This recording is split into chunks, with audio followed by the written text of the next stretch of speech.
Bonjour à toutes et à tous et bienvenue dans ma vidéo.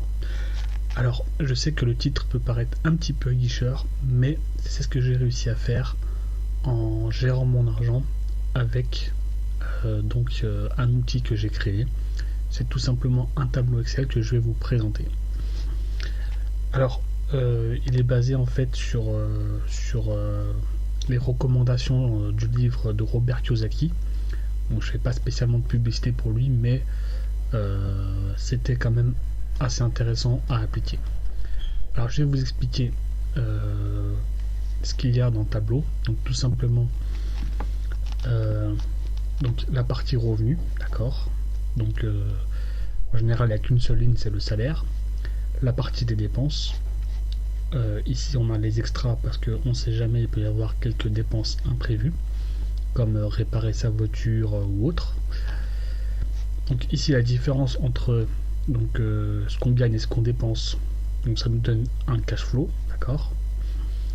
Ici l'objectif que vous voulez atteindre, donc si vous voulez comme moi atteindre l'indépendance financière, vous devez savoir de combien au minimum vous avez besoin pour vivre.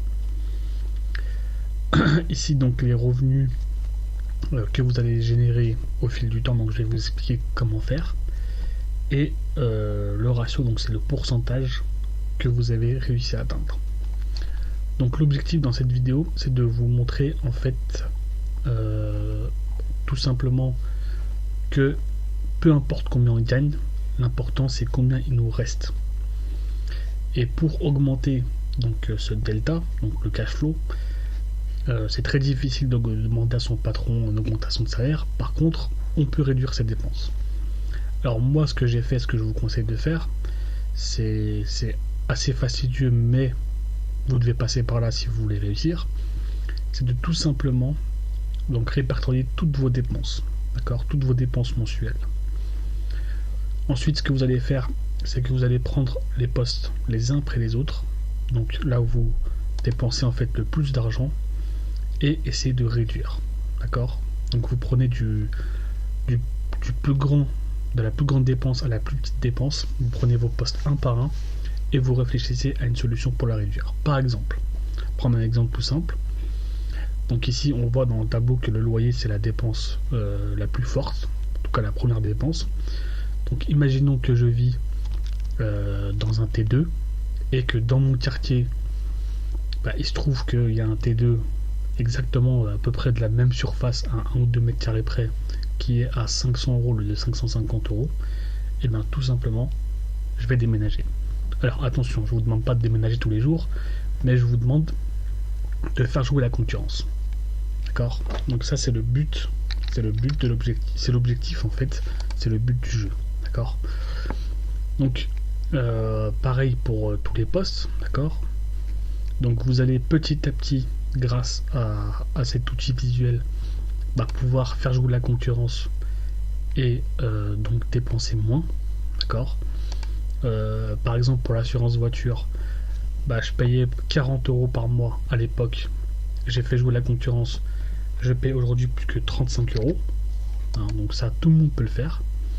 Alors 5 € de différence par mois, vous allez me dire bon, c'est pas un 13e mois, on est d'accord, mais 5 €, si vous multipliez ça par 12, vous allez vous rendre compte que ça va faire une somme, et cette somme ajoutée à toutes les autres sommes que vous allez pouvoir réduire, vous allez réussir tout simplement à obtenir un 13e mois. Donc faites jouer la concurrence, n'hésitez pas, ne vous dites pas oui c'est parce que je suis là depuis des années donc je vais rester, ou par flemmardise vous dire oui je vais pas le faire parce que ça me prend la tête, ça sert à rien. Non, faites-le. À un moment donné, il faut savoir ce que vous voulez. Pareil pour les frais bancaires. Donc avant j'étais dans une banque, on va dire physique, je payais 12 € par mois, d'accord. Aujourd'hui, j'ai décidé d'aller dans une banque en ligne et je ne paye plus rien du tout, d'accord. J'ai les mêmes services et je ne paye plus rien du tout. Pour le téléphone, c'est pareil, d'accord. Le téléphone portable, avant, je payais 20 € par mois. Aujourd'hui, j'ai presque le même forfait qu'avant, sauf que je ne paye plus que 5 € par mois. Donc vous avez des offres, d'accord, sur internet, profitez-en, d'accord. Donc ce qui va se passer une fois que vous aurez fait ça, ce que je vous conseille c'est de le faire au moins une fois par an, d'accord. Donc ça va forcément réduire vos dépenses. Et tout ça, comme je vous dis, cumulé, ça va augmenter votre cash. Et ce cash, donc vous n'allez pas l'utiliser pour vous amuser entre guillemets, même si c'est important de se faire plaisir. Vous allez l'utiliser pour le bas du tableau. Donc le bas du tableau, j'ai mis 2 colonnes, d'accord, donc actif et passif. La différence entre un actif et un passif, c'est très simple. Les actifs, ça vous fait gagner de l'argent. Les passifs, ça vous fait perdre de l'argent. Voilà, c'est aussi simple que ça. Donc j'ai répertorié ici quelques petits actifs, d'accord. Donc les actions en bourse, les parts de SCPI, l'immobilier et le business. Donc je vous conseille d'étudier un petit peu tous ces types d'investissements, d'accord, parce qu'il ne faut pas investir de l'argent en se disant bon, je vais tester, on verra bien. Non, vous devez d'abord savoir où vous mettez les pieds. Vous devez réduire les risques au maximum pour vous apporter un maximum d'argent tous les mois. Voilà, c'est le but du jeu. Donc avec cet argent-là, peut-être que vous ne pourrez pas investir tout de suite, mais au fil du temps, vous allez finir par pouvoir investir. Donc, imaginons que, par exemple, avec cet argent, vous achetez par exemple un petit paquet de parts de SCPI. Alors, je prends un exemple tout bête, très simple. Admettons qu'il vous rapporte 50 € par mois. D'accord? Donc ça vous rendra pas riche ni indépendant financièrement du jour au lendemain. Mais si vous faites ce travail régulièrement, avec le temps, ça finira par payer. Ça, je vous le garantis. Qu'est-ce qui va se passer? Donc ici, on voit que le tableau, donc ça a rajouté automatiquement 50 €. D'accord? Donc c'est les parts de CPI. Et du coup, je suis arrivé à 3,33% de mon objectif.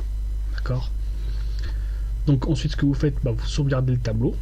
Donc tous les mois, vous enregistrez un nouveau tableau. Donc là, cette fois-ci, je vais avoir une nouvelle ligne, d'accord, que je vais rajouter, parce que les SCPI, mon investissement dans les SCPI me rapporte 50 € par mois. Donc je vais plus gagner 1200, mais 1250 € par mois. Et mon cash va augmenter. D'accord? Donc mes dépenses, je les ai déjà optimisées. Alors je ne vous demande pas d'être radin, mais je vous demande d'optimiser au maximum vos dépenses pour pouvoir générer de plus en plus de cash. Et ce cash, pouvoir l'investir, et les investissements vous rapporteront de l'argent.